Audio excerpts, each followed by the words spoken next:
Halo semuanya, selamat datang di bedah materi kita kali ini. Hari ini kita akan kupas tuntas panduan lengkap pemberian medikasi oral. Buat Anda yang sehari-hari ada di garda depan perawatan, ini tuh bukan sekedar rutinitas memberikan pil ke pasien ya. Ini benar-benar tentang menyelamatkan nyawa, mencegah error, dan memberikan standar perawatan paling top. Yuk kita mulai! Di sesi kali ini kita punya 6 poin utama. Kita mulai dari prinsip dasar 6 benar, jenis sediaan dan rute NGT, edukasi pasien pakai ISA ISTPP, hak pasien, komunikasi SBR, sampai nanti kita rangkum semuanya di akhir. Oke, masuk ke bagian pertama, prinsip dasar pemberian. Membangun fondasi keselamatan pasien. Coba deh, bayangkan sebentar Anda lagi berdiri tepat di samping tempat tidur pasien. Momen ini, interaksi langsung ini, adalah tempat di mana semua teori klinis yang udah dipelajari benar-benar diuji. Kita menyebutnya witness administration, alias pemberian yang disaksikan langsung. Jadi, kita nggak cuma menaruh obat di meja terus pergi kan, kita harus memastikan pasien benar-benar menelannya dengan aman. Nah, mari kita samakan persepsi dulu soal dasar biologisnya. Pemberian obat oral, atau PEROS, itu simpelnya proses di mana obat masuk lewat mulut, lalu diserap di sepanjang saluran pencernaan kita. Efeknya bisa sistemik ke seluruh tubuh, atau cuma lokal di area gastrointestinal aja. Kedengarannya gampang banget kan? Tapi tunggu dulu, proses penyerapan ini nyatanya sangat bergantung pada bagaimana cara kita menyiapkannya loh. Jadi, poin krusial yang mutlak banget adalah checklist ini. Prinsip 6 benar. Ini tuh jaring pengaman utama kita, benar-benar harga mati. Selalu verifikasi pasien, pakai minimal 2 identitas ya. Terus, cocokkan nama generik sama nama dagang obatnya. Hitung dosisnya sampai presisi. Jangan lupa perhatikan jadwalnya, mau sebelum makan, sesudah makan, atau kalau perlu aja. Pastikan juga rutenya emang beneran oral, dan yang nggak kalah penting, langsung catat atau dokumentasikan segera setelah obat diberikan. Kalau satu aja dari 6 ini terlewat, bahaya banget buat pasien. Lanjut ke bagian 2, jenis sediaan obat dan rute NGT, beradaptasi dengan bentuk fisik dan jalur alternatif. Obat oral itu bentuknya macam-macam banget. Ada sirup, kapsul, sampai berbagai macam tablet. Dan tiap bentuk punya aturan mainnya sendiri-sendiri. Sirup itu larutan bergula yang pekat, sementara suspensi itu punya partikel padat di dalamnya. Makanya kalau suspensi wajib banget dikocok dulu biar dosisnya rata pasti minum. Intinya, bentuk fisik obat itu menentukan banget fungsinya dan gimana kita harus menanganinya. Nah, ini nih yang menurut saya paling menarik dan jujur sering banget jadi jebakan di lapangan. Ada batas tegas antara obat yang aman dihancurkan sama yang sama sekali nggak boleh dihancurkan. Tablet padat standar mungkin aman-aman aja dihancurkan buat pasien yang susah menelan atau yang pakai NGT.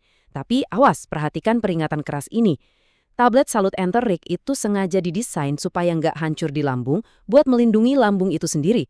Terus obat lepas lambat kayak SR, XR, atau XL itu dirancang buat melepaskan obat pelan-pelan selama berjam-jam. Kalau Anda hancurkan, boom, Anda sama aja ngasih dosis masif sekaligus ke tubuh pasien dan akibatnya bisa fatal. Terus pertanyaannya, gimana dong kalau pasien benar-benar nggak bisa menelan sama sekali? Nah, solusinya kita beralih ke rute nasogastric tube atau NGT.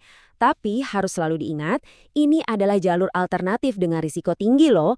Butuh teknik yang sangat spesifik dan ekstra hati-hati dibandingkan dengan proses menelan standar. Yuk, kita bedah 4 langkah pentingnya. Pertama, Anda wajib memverifikasi posisi selangnya udah benar atau belum. Kedua, lakukan flush alias bilas selangnya pakai 30 ml air hangat sebelum ngasih obat. Sekalian cek residu lambung. Ketiga, dan ini sering kejadian ya, masukkan tiap obat itu harus terpisah. Jangan pernah sekali-kali mencampur berbagai macam obat di dalam selang karena bisa bikin mampet atau malah memicu interaksi kimiawi. Kasih jeda flush sekitar 5-10 ml air tiap ganti obat. Terakhir, bilas lagi selangnya pakai 30 ml air hangat lalu dokumentasikan. Tadi kan saya sebut soal verifikasi posisi NGT. Ada beberapa metode buat memastikannya. Anda bisa aspirasi isi lambung, cek pH-nya. Kalau hasilnya 5,5 ke bawah, aman, itu berarti ada di lambung. Bisa juga pakai auskultasi, suntikan sedikit udara, terus dengarkan suara whoosh-nya sebagai konfirmasi tambahan. Terus selalu cek ukuran panjang selang yang kelihatan. Dan pastinya standar emasnya adalah X-ray. Tapi ingat aturan emas kita. Kalau Anda agak ragu sedikit aja sama posisi selangnya, stop. Jangan pernah masukkan obat dan langsung lapor ke dokter. Kita masuk ke bagian 3. Edukasi pasien dengan ISATT. Memberdayakan pasien di samping tempat tidur. Biar edukasinya rapi dan sistematis, kita pakai jembatan keledai yang vital ini, ISAT-PP. Ini adalah kerangka panduan edukasi obat yang super komprehensif. Sebagai tenaga medis, memberikan edukasi ke pasien itu bukan cuma sekedar formalitas atau basa-basi loh. Ini adalah kewajiban klinis kita yang terbukti ampuh meningkatkan kepatuhan pasien minum obat. Coba kita bongkar singkatan ISATPP ini ya. I itu indikasi, jelaskan ke pasien kenapa obat ini penting. S itu sediaan, kasih tahu bentuknya dan cara minumnya, misalnya harus ditelan utuh. A itu aturan pakai, jelaskan dosis dan jam minumnya. T itu tempat penyimpangan, apakah harus masuk kulkas atau cukup di suhu ruang. Terus, P yang pertama itu pantangan, ini krusial banget. Contohnya, ingatkan pasien kalau minum metronidazol bareng alkohol itu bisa bikin mereka mual luar biasa parah. Dan P yang terakhir adalah peringatan.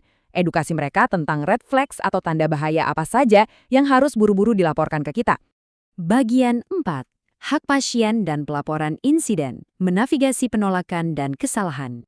Realitanya di lapangan, kadang pasien menolak minum obat kan? Dan secara hukum, mereka memang punya hak otonomi buat itu. Lalu gimana dong respons profesional kita? Langkah pertama, dengarkan alasan mereka tanpa menghakimi. Mungkin mereka takut efek samping atau sekedar nggak paham. Langkah kedua, edukasi ulang dengan sabar dan ajak keluarganya buat bantu ngasih dukungan. Kalau mereka masih tetap nolak, langkah ketiga, hormati keputusan itu, segera konsultasi ke dokter, dan wajib hukumnya buat mendokumentasikan penolakan tersebut. Ngomong-ngomong soal sistem keselamatan, transparansi itu segalanya.